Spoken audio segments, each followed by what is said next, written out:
O incêndio no Grand Circus norte-americano foi um ato criminoso que aconteceu em um circo localizado em Niterói, no estado do Rio de Janeiro, no dia 17 de dezembro de 1961. O trágico evento resultou na morte de 503 pessoas e feriu mais de 800 outras, com um grande número de crianças entre as vítimas. A montagem do circo exigia um longo período e o empenho de muitos operários. Danilo, o responsável, recrutou cerca de 50 trabalhadores temporários. Entre eles, Adilson Marcelino Alves, conhecido como Dequinha, possuía um histórico criminal relacionado a furtos e enfrentava problemas de saúde mental. Ele trabalhou por apenas 2 dias antes de ser dispensado por Danilo Stevanovic. Indignado com a demissão, Dequinha começou a vagar pelas redondezas do local. Na primeira apresentação, realizada em 15 de dezembro de 1961, o circo estava tão lotado que Danilo Stevanovic decidiu interromper a venda de bilhetes, o que deixou muitos decepcionados. Naquela mesma noite, Dequinha tentou acessar o circo gratuitamente, mas foi notado e barrado pelo cuidador dos elefantes, Edmilson Juvencio. No dia seguinte, 16 de dezembro, um sábado, Dequinha continuava a andar pelo circo e começou a instigar o organizador Maciel Felizardo, que frequentemente era apontado como responsável pela demissão de Dequinha. Uma discussão se iniciou e Felizardo acertou um golpe no ex-funcionário, que então reagiu e prometeu se vingar. Na tarde do dia 17 de dezembro de 1961, Dequinha se encontrou com José dos Santos, conhecido como Pardal, e Walter Rosa dos Santos, apelidado de Bigode, com a intenção de incender o circo. Eles se reuniram em um ponto chamado Ponto de 100 Réis, que fica na fronteira entre o bairro Fonseca e o centro da cidade, decidindo então pôr em ação seu plano de retaliação. Um dos parceiros de Dequinha, encarregado de adquirir a gasolina, alertou o líder sobre a capacidade máxima de público do circo e o risco iminente de tragédias. Contudo, Dequinha permaneceu firme em sua decisão. Desejava vingar-se e afirmava que Stevanovic tinha uma grande conta a saldar com ele.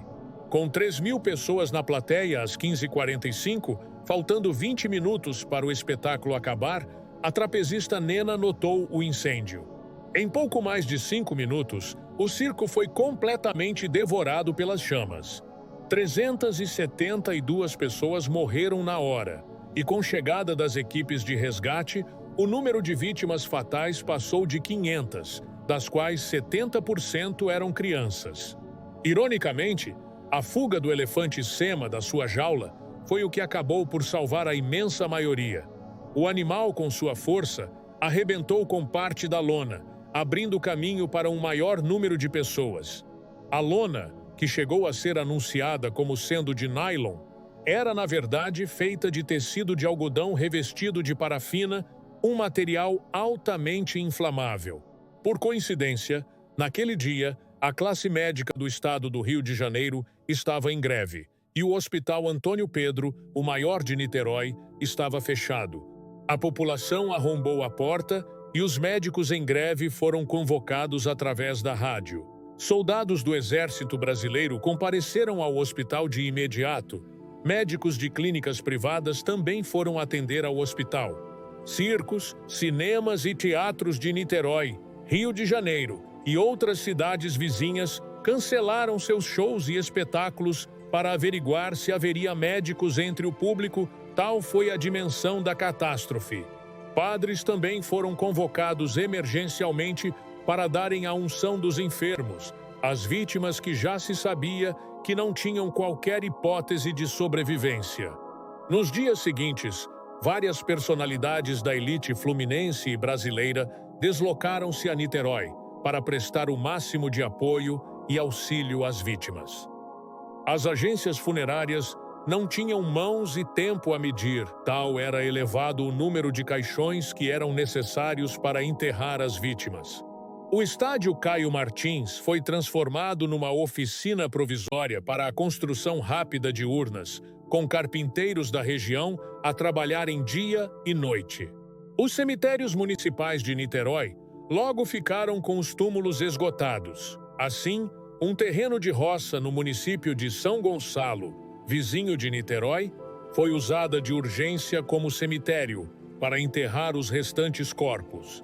Com base no depoimento de funcionários do circo que acompanharam as ameaças de Dequinha, ele foi preso em 22 de dezembro de 1961, assim como seus cúmplices Bigode e Pardal.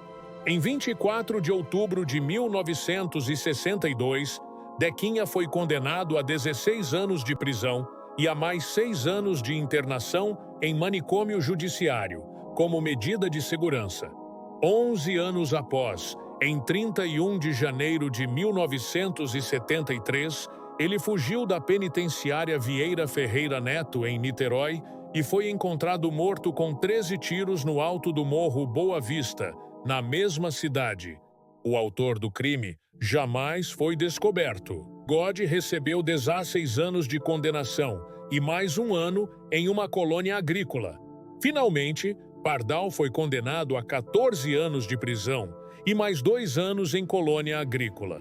Mas e aí, galera? O que vocês acharam desse caso?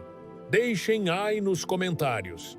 Lembrem-se que esses vídeos não são feitos por si só. O like e a inscrição ajudam bastante. E, obviamente, vocês e eu nos vemos na próxima.